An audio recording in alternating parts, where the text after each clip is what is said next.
Salutations to you, darling. We have a lovely question from Mr. Chiptune Boy. Can you make a video explaining how all alts, including Ethereum, Bitcoin, USDC, Tether, Link from Ethereum, have their value at the ETH value? So I think he's referring to the Ethereum network. He wants to know, where does that volume come from? I understand you bridge your ChainLink or Bitcoin, it's one-for-one peg. But can't they all be depegged with enough liquidity? I'm just trying to figure out, do we essentially have two versions of Link on network of Ethereum and ChainLink, etc., etc.? Very good question, Mr. Chiptune Boy. Okay, we have a fantastic question here to talk to you about because, yes, it's a very good question. So, all of this runs off the blockchain. All of our coins, so I have Link here, Link from Ethereum, Link from PulseChain, they are separate. I'm just going to use this example. So Mr. Chiptune Boy, what he's essentially asking is, how the hell is everything linked? So before we begin, remember blockchains make sure everything is transparent and we don't have a double spend problem. So the double spend problem is solved, which means if I send you a coin, I can't go send your girlfriend the same coin. Blockchain fixes that. So what happens is each exchange has a database of the coins they have, but they are cross-referenced with the blockchain themselves. And of course, we are now in decentralized land on Ethereum with smart contracts, which makes it even more transparent and better because we get away from the middleman exchanges. And so, to go deeper, remember, we have on one hand, right? Let's use ChainLink as an example because it's nice because it exists on PulseChain as well. So on one hand, you have Binance Exchange, okay? Binance here have ChainLink from Ethereum. They have it here. You also have on the Ethereum network itself, Ethereum Mainnet, it also has ChainLink from Ethereum. But you want to know, how the hell are they cross-linked? Well, we have what we call a bridge, baby doll, Mr. Chiptune. So what happens is, to move them across, there is a bridge, and there will be a bridge emoji. There's just a bridge contract, and what they do is, if you want to move over, the bridge is coded such that it will accept some Ethereum, some ChainLink from Ethereum. It will accept it here. It locks it up, and then it mints a ChainLink from Ethereum contract here. Now, they are two separate. It's only the liquidity on the Binance side which actually gives it value. So you might say, well, how are they connected? Well, here's the thing. We only say they're connected. It's not actually the real ChainLink from Ethereum. It's a contract has just gone and minted something from thin air. It says, okay, this new contract is now called ChainLink from Ethereum and it's linked to something else. And you can go and then bridge back if you really want to, and it will release it. So that's why sometimes we have hacks where people actually infiltrate the bridge and they try to take what's locked up. Now, of course, you have another ability to match the pricing where Binance themselves, sometimes for some of these coins, they allow you to take your ChainLink from Ethereum on the BNB chain and actually send it to Binance, and it'll be accepted as well. But you know, when it comes down to it, it all is just a matter of how available the smart contract is to stay true to what it says it's going to do, which is lock them up, because they can be exploited. Nothing is 100% safe. But in this world, that's what it all comes down to. The real safe place to be is Ethereum Mainnet. That's where the native coins are. Everything else is just a copy, and they are all linked. They're all linked with liquidity, because if we allow them to move one for one with each other, there are liquidity pools. So you will have Link ETH, right? You'll also have Link USDT, and of course the USDT moves contract to contract, and we just say they're worth $1, and people nominate those contract addresses. So someone makes a bridge, and they'll say, okay, there's a specific contract that can only mint ChainLink, but it is one for one connected to the other side that can release it. So these can be exploited. Of course, we have seen stuff like this happen where you asked in your question as well. You said, can't they all be depegged? Well, this is exactly what happened with one of the exploits on Solana. I think it was Wormhole. They got an exploit on one side. So basically, one of their coins was able to get drained. So that's why if you were on Solana yourself, so pretend this is your Chainlink on Solana, what you have to do is as soon as you find out that the contract, the bridge has been exploited, you would have to go to their DEX and you would need to instantly swap your coins for something that isn't exploited. So I forgot which coins were exactly exploited. It could have been Ethereum. So whatever it is that's exploited, you want to transfer quickly out. And you probably wonder, well, how would you even get that value? Well, it would be in a pool. So in one of the pools, okay, there would be the exploit coin and then real coin.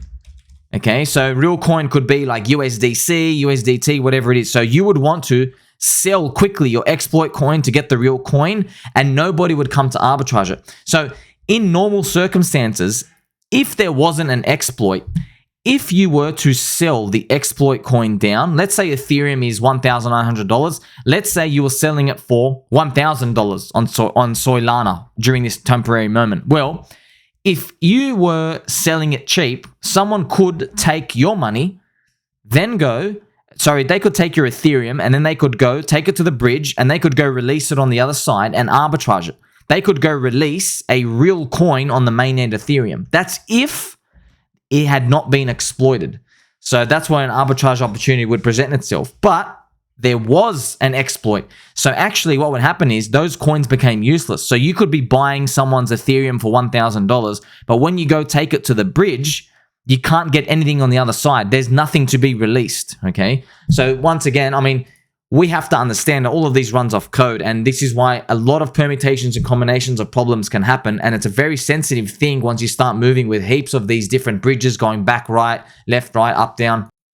Okay, and so all of these, they exist with each other because this bridge, it's allowing you to move to Ethereum mainnet and come back. And then, of course, we have something like PulseChain come along. So PulseChain, so what I'm going to do is I'm just going to draw a rectangle over there. This is the mainnet coins. This is just all linked to mainnet Ethereum.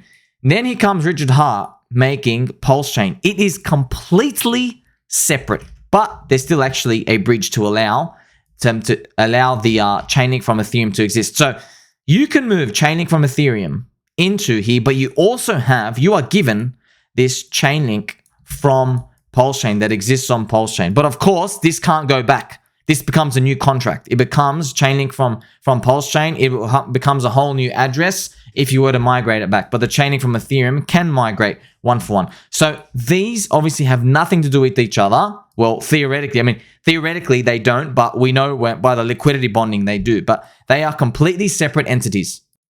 And of course, when it comes down to it, it all depends what the bridge will allow you to do. Where can you really truly move your coin back? Who can actually give you one-for-one value of what you're looking for? We are building out these crypto networks on these blockchains to be able to talk to each other. So we are still in the early stages, of course. We are hoping we make it to the very, very end where it's so seamless, right? It's just like sending email. You can send anybody an email. Or imagine back in the day where you could only send Google people a Gmail, but you can't talk to Yahoo users. This is how early we are in crypto. So when you have Chainlink from PulseChain, it exists separately. So this is where everybody gets confused because in the real world, we can just copy paste, but nothing has financial value until blockchain and crypto come along. Now we have given Chainlink on PulseChain, right? We have given it a dollar value. So this is where everybody's starting to get confused. They're like scratching their head like, how the hell does this work? It's a separate price, but it's kind of linked to it. It's all from the liquidity bonding because liquidity itself is kind of like a bridge. It actually is a bridge. It's a pathway. It's like a traffic. It's like a road. It's a road to link two things together, like linking two cities. It establishes value with each other. And of course, well, someone coming in will say, okay, they can get how Chainlink from Ethereum has value. There are bridges, which we now know by the smart contracts. The smart contracts in the bridges, they say, okay, I will accept one coin and I will mint you the other coin. So that's how it has one-for-one value. Assuming they work and they don't break, that's how we have. But now people are like really scratching their head confused. They're like, why the hell does this ChainLink on PulseChain have any value? And it's because of the liquidity pool. You have literally link Pulse, all right? So that's why it has value, because when we made it, there is a certain number of Pulse that was tied to the hip of ChainLink, and that gave it a value. It gave it a ratio, because that's what liquidity pools just do, right? That's how we use the Uniswap V2 formula. That's why it's one of the greatest blue chip inventions, baby doll. So when you're looking at this, we now have an established price. But of course, somebody can come in and say, well, I think you're worth 0 and dump it down. Well, they did. And people were still able to buy the bottoms and give it some sort of price. So because you've given it a ratio, even though it's a separate contract, it has a price, even though it's not exactly, of course, right? These two are different coins, ChainLink on PulseChain and ChainLink on Ethereum, right? So at the end of the day, these ones not linked by the bridge, they will still have value. This is where we're in the shadows, in the dark, but this is where also a competitive edge is born if it works out. If this turns out to be true, because no one else has done it before. So right now, we're down in the dumps, right? You don't know if anything's going to move around. But what if this thing, people start to realize it has value? And, you know, might say to me, why would it have value? And I'll say, well, look, everything's a fugazi, everything's speculation anyway. But what if a few coins have a few communities who decide to support PulseChain? What if they give a different deal? What if they give different bonuses? What if they have PulseChain communities versions of their coins? What if they find the use case? What if someone within their community builds a use case? Okay, like there are crazy things that can happen. Like, I'll just throw something left field out to you. Let's say somebody makes a metaverse world, and someone within this metaverse world, let's say there's a ChainLink on PulseChain world. There's a ChainLink on PulseChain, part of the map, a creation, right? And it creates like a home for the community. Now, what I'm doing is I'm just like really forecasting out to the future. I'm speculating here, but anything is possible when it comes to this. So if humans want to give something value, they'll give something value, all right? And because of the Uniswap formula, everything will trade in a ratio with itself, okay? So this is where you go, Mr. Chiptune Boy. Yes, these contracts are different. Everything is linked one for one based off the trust and based off the blockchains, of course. And of course, yes, technically, everything is circular, right? You need everything to work, right? We need Tether not to be a Ponzi. We need Ethereum not to have an infinite inflation bug. We need the bridges to not be screwed. You need all of them to work. But if they all work, everything stays in the same ratio. And of course, the pie gets bigger if outside dollar money comes in, you know, deposits onto Binance, and then comes and spreads to the rest of the ecosystem, okay? And of course, what we've done is, with the cute little PulseChain pocket, with ChainLink on PulseChain, for example, we've given these things a ratio, because now all somebody has to do is come and inject money into PLS, and it will drag it up together. You're going to see more of this play out as time goes on, because a lot of people are going to be mighty surprised, because their whole mind is about to be blown. Tell mum and dad we still love them. Like, subscribe, press the bell button, and all friends. I'm going to catch you in the next one. Don't forget to share to your friends and your family.